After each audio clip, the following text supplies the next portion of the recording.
Yo, it's your boy Adam back from that video on the channel. I hope you guys are doing well. Futchamps Weekend League starts again tomorrow, and in preparation for that, I'm going to be running you through all of the best tips I can possibly give you guys if you're trying to achieve a better rank in Division Rivals, Futchamps, or playing any game mode in FIFA 21 in general. There's so many different things that we can talk about: tactics, possession, chemistry style, defending, attacking, shooting, crossing, finishing, literally everything. I'm going to try and run you through everything, so you might want to get a pen and paper anyway. But yeah, first of all, we are gonna start with chemistry styles, just because I feel like it's an underrated thing. It's definitely effective in the last sort of 2-3 years as opposed to the previous years. A lot of people don't really think it's true.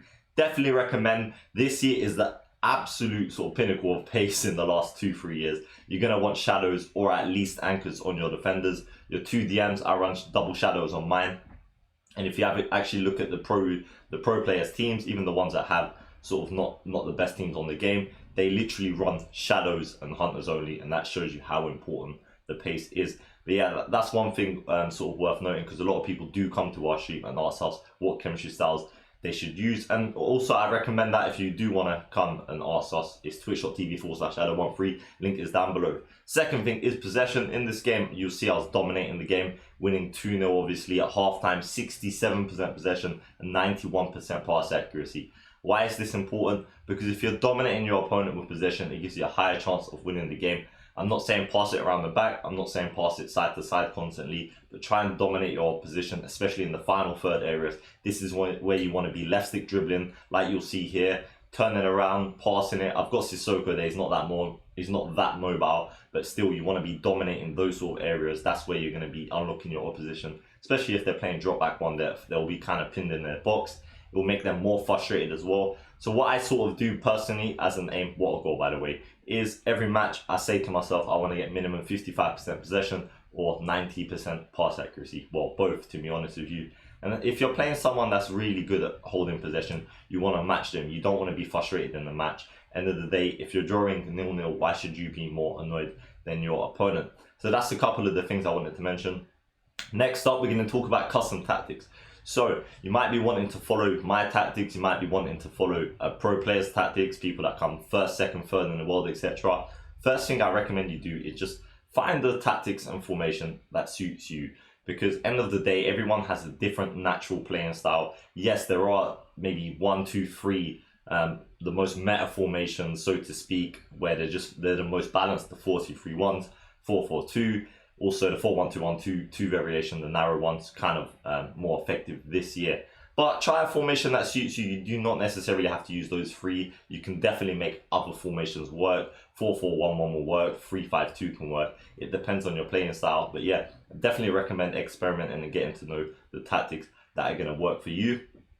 Other thing I want to talk about as well is, why do people bottle gold? Why do they bottle elite, etc.? Whatever they're going for, they're 1 game away, something like that. A lot of it is the mentality, and it's a very important thing, especially with Futchamps.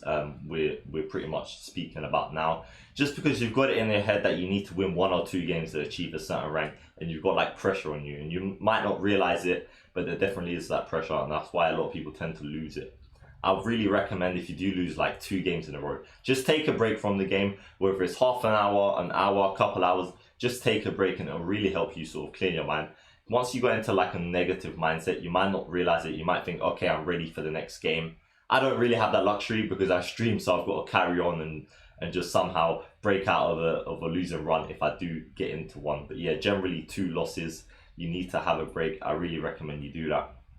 When it comes to my attacking phases as well, I tend to attack very direct, and when I do attack wide, I always tend to do a low cross, which is a driven pass essentially, which is R1X or RB and the passing button on Xbox. For me, this is the most effective. Crossing has definitely returned this year, it's more meta, but for me, I haven't got the tallest striker, and also not just that, it sort of gives me more of a chance of scoring, like you've just seen here. I feel like I've got a higher percentage of chance of scoring. This is why I recommend you do this, and you'll notice a lot of the sort of pro gameplay.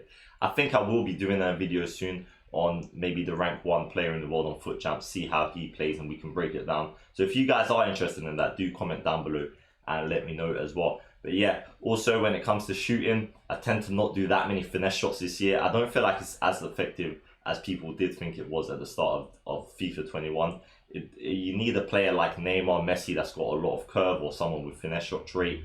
Like, a lot of the players can't really finesse it that great. Goals outside of the box don't happen that often this year as well. I really recommend doing laces shots as much as you can. It's just basically just a normal shot, but as much power as you possibly can. You're going to want forwards that have got really good shot power. I do have individual tutorials on all of the topics we are talking about, but this is like a broader sort of conversation. And as you see here, I shot near post. With corners, I still go short and I still score a lot of them, but near post shots still work. Just try to get a play with as much shot power as you can, and just put as much power as you possibly can with it to go on target, and you'll pretty much get a goal. Shooting across goal, like the opposite direction of the goalkeeper, is very effective this year as well, I must admit, similar to that, and that was another short corner goal. Right, when it comes to defending, I really advise you to always be running and jockeying when you can. And this year, when you're attacking, it's important to always trigger runs, so you're holding L1 and pressing X, or LB and X. But when you're defending, you need to sort of be reading this. That was another shot across goal. You need to be reading this and always running and jockeying. And then when you're not running and jockeying, just running back as quick as you can, because you can obviously see the computer making a run. It's AI controlled once you trigger it. So you want to be reading the runs, as I've kind of done here, but a little bit late. This is why I really recommend the shadows. And obviously he has Inaki Williams there, so you know he's got a lot of pace. And this time around, I do read it and I get the ball, so I don't make that mistake again. And it gives us a chance to counter-attack and possibly get a goal, which I think we actually do here. So yeah, a lot of it is your players, your position, reading the game and stuff like that. It's very important to know your opposition's players like weak foot. Like, I know Inaki Williams has got 2-star weak foot. He knows Ben Yedder's got 5-star, and he misread me there. I just stopped. He tackled. Shouldn't really tackle manually. You just want to jockey. And yeah, it's a simple goal from there. In terms of moving your goalkeepers, I don't really recommend moving your goalkeepers because it's extremely risky. I mean, if you're quite an advanced player, then yeah, it can get you out of some sticky situations if you're really convinced where someone's going to go. But I don't really recommend it. As for chip shots, this year, they're like 100 times more effective than they were last year. Goalkeepers seem to just always be outside their box. They go down easily, and I just really recommend doing them as much as you can. But yeah, that's pretty much all of the tips and advice I can give you guys. Thank you very much for watching. If you enjoyed this video, be sure to smash that like button, subscribe to our channel. Maybe I'll see you guys on Twitch. It's been your boy, and here's one more thing to say. Safe